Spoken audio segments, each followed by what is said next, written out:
Hi friends, welcome to Anitharam channel. ఎలా ఉన్నారు మీరందరూ? నేనైతే చాలా బాగున్నానండి.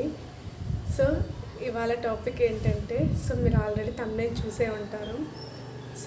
ప్రెగ్నెంట్గా ఉన్న ప్రతి లేడీకి పొట్టలో ఎవరున్నారా, అబ్బాయి ఉన్నాడా, బాబు ఉన్నాడా, పాప ఉందా అని తెలుసుకోవడానికి చాలా ఎక్సైట్ అవుతూ ఉంటారు. ఇన్ కేస్ నాకు కూడా ప్రెగ్నెంట్గా ఉన్నప్పుడు ఇలాగే అనిపించేది, ఎవరున్నారని చాలా పెద్దవాళ్ళని అడిగేదాన్ని, అలాగే డాక్టర్ని అడిగేదాన్ని. అంటే ఎవరు అనేది కాదు, బేబీ బాయ్ ఉంటే ఏంటి, బేబీ గర్ల్ ఉంటే సిమ్టమ్స్ ఎలా ఉంటాయి అని అడిగి తెలుసుకునేదాన్ని అనమాట. అదొక ఎక్సైట్మెంట్ అనమాట. అది ప్రతి ఒక్కరికి ఉంటుంది, లేడీస్కి, ప్రెగ్నెంట్గా ఉన్న ప్రతి లేడీకి ఉంటుందన్నమాట. సో నా ఎక్స్పీరియన్స్ని బట్టి, అలాగే పెద్దవాళ్ళని నేను అడిగిన కొన్ని సమాచారాన్ని బట్టి, అలాగే టాపిక్లోకి వెళ్ళే ముందు ప్లీజ్ ఫస్ట్ టైం కనుక నా ఛానల్ని మీరు చూస్తున్నట్లయితే ప్లీజ్ సబ్స్క్రైబ్ చేసుకోండి. అలాగే పక్కనే ఉన్న బెల్ ఐకాన్ని ప్రెస్ చేయండి. ఈ వీడియో అనేది ఎండింగ్ వరకు స్కిప్ చేయకుండా చూడండి. ఫస్ట్ ఆఫ్ ఆల్ ఏంటంటే, కొంతమంది అంటూ ఉంటారనమాట, బేబీ బాయ్ కనుక పొట్టలో ఉంటే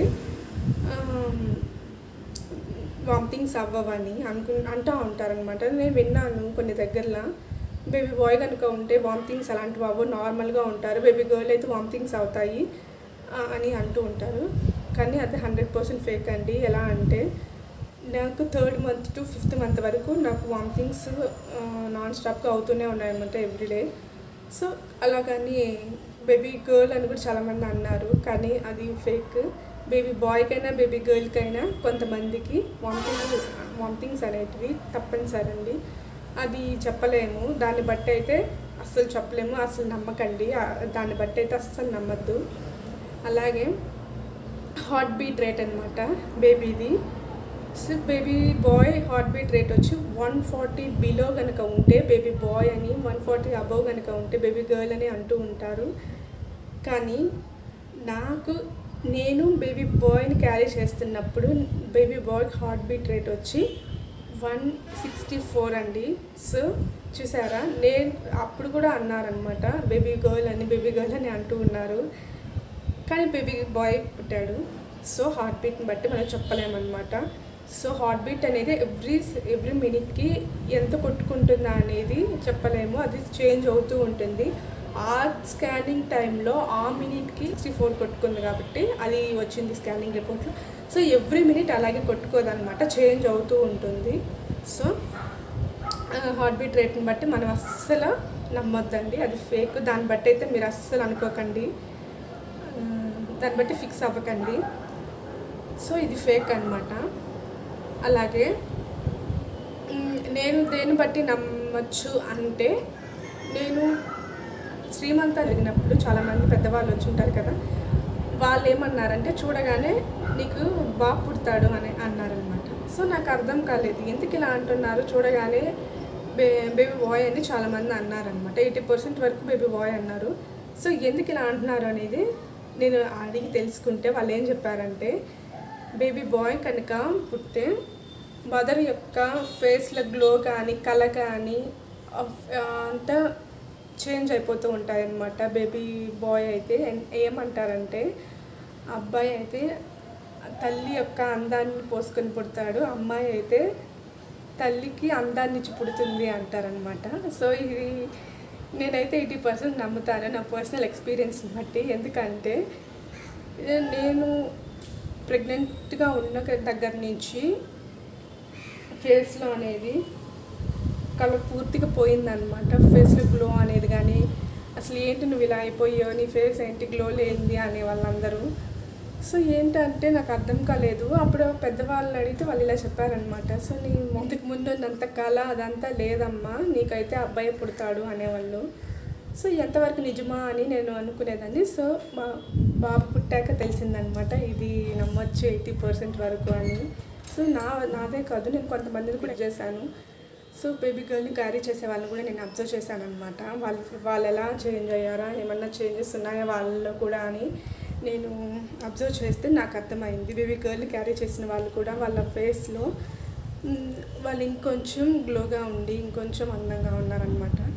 దాన్ని బట్టి నాకు అర్థమైంది, బేబీ గర్ల్ పెద్దవాళ్ళు అన్నది మేబీ నిజం అవ్వచ్చు, సో ఊరికనే అంటారు కదా. సో ఇదైతే నేను 80% నమ్ముతానండి. బట్ నేను నా పర్సనల్ ఎక్స్పీరియన్స్లో ఇంకోటి నమ్మేది ఏంటంటే, మీరు స్కానింగ్ రిపోర్ట్స్లో ఒక 60-70% వరకు బేబీ మెడకి చుట్టుకొనింది అని వస్తూ ఉంటాయన్నమాట రిపోర్ట్స్లో.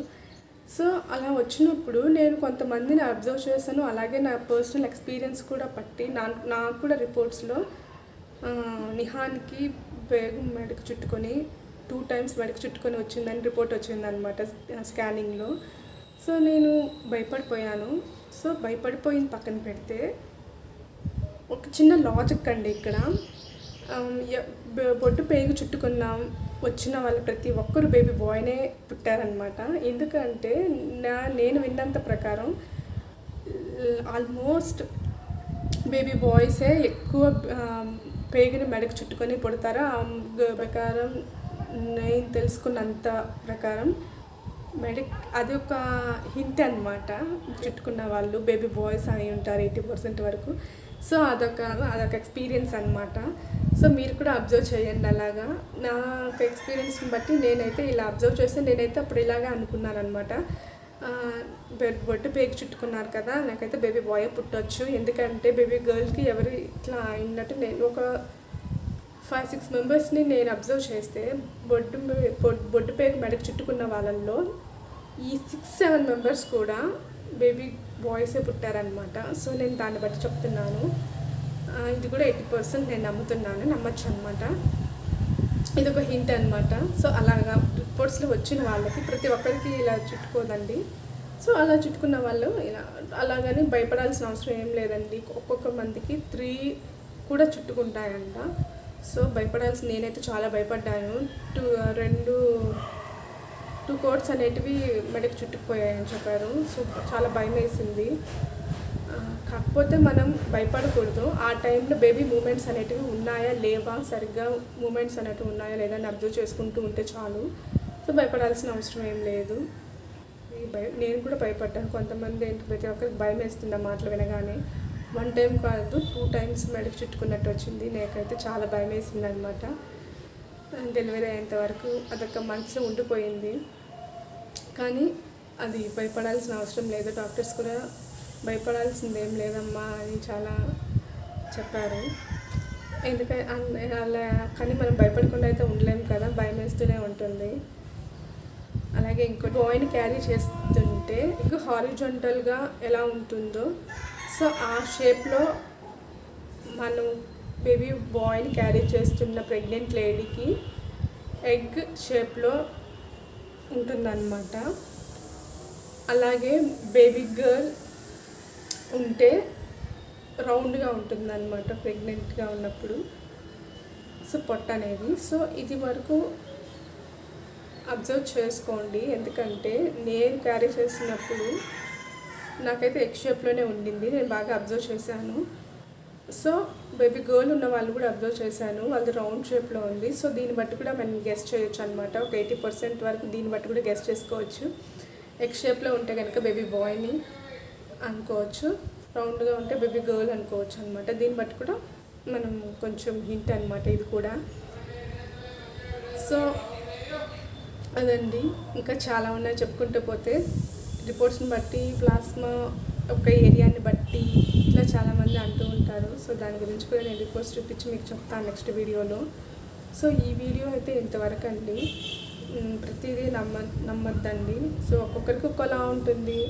ఇది నా పర్సనల్ ఎక్స్పీరియన్స్ అండి. మనకి ఎవరైనా ఓకే, కాకపోతే తెలుసుకోవాలి ఎక్సైట్మెంట్ ఉంటుంది, అది ప్రతి ఒక్కరిలో ఉంటుంది. ఎందుకంటే నేను ప్రెగ్నెంట్గా ఉన్నప్పుడు నాకు అర్థమైంది ఈ విషయం. అంతకుముందు ఎవరికి తెలియదు అనమాట. ప్రెగ్నెంట్గా ఉన్నప్పుడే తెలుస్తుంది. అది ఏంటంటే మన పొట్టలో ఎవరున్నారా, బేబీ బాయా, బేబీ గర్లా అని చాలామందికి అదొక ఎక్సైట్మెంట్ ఉంటుంది. అలా అని వీళ్ళే పుట్టాలని ఏమి ఉండకూడదండి. ఎవరైనా ఓకే. అమ్మాయి బేబీ గర్ల్ అయితే మహాలక్ష్మి, బేబీ బాయ్ అయితే ఇంటికి వారసుడు అనమాట. ఎవరు తగ్గేదే లేదు ఇందులో. ఎవరైనా ఓకే. కానీ క్యారీ చేస్తున్న మదర్కి ఒక చిన్న ఎక్సైట్మెంట్ ఉంటుందన్నమాట, అంతవరకే. దీన్ని బట్టి చాలామందిని ఇట్లా ఉంది. నేనైతే చాలా ఫుల్ ఎక్సైట్మెంట్ అనమాట. పెద్దవాళ్ళని, తెలిసిన వాళ్ళని, ఇట్లా మదర్స్ని అందరిని అడిగేదాన్ని. సో నాకు ఈ సిమ్టమ్స్ ఉన్నాయి, ఎవరు అని ఒక్కొక్కరు ఒక్కలా చెప్పేవాళ్ళు అనమాట. ఏది నమ్మాలా అని కన్ఫ్యూజన్ స్టేజ్లో ఉండేదాన్ని. సో అలా బేబీ బాయ్ పుట్టిన తర్వాత నాకు ఒక క్లారిటీ వచ్చింది కొన్ని విషయాల మీద. సో అవి నేను మీతో షేర్ చేసుకుంటున్నాను. సో థ్యాంక్ యూ అండి. ఈ వీడియో కనుక మీకు యూస్ఫుల్ అయినట్లయితే, అలాగే నచ్చినట్లయితే ప్లీజ్ సబ్స్క్రైబ్ చేసుకోండి. సో థ్యాంక్ యూ అండి. Thank you for watching my video. Like చేయండి, ఈ వీడియోని షేర్ చేయండి, కమెంట్ చేయండి.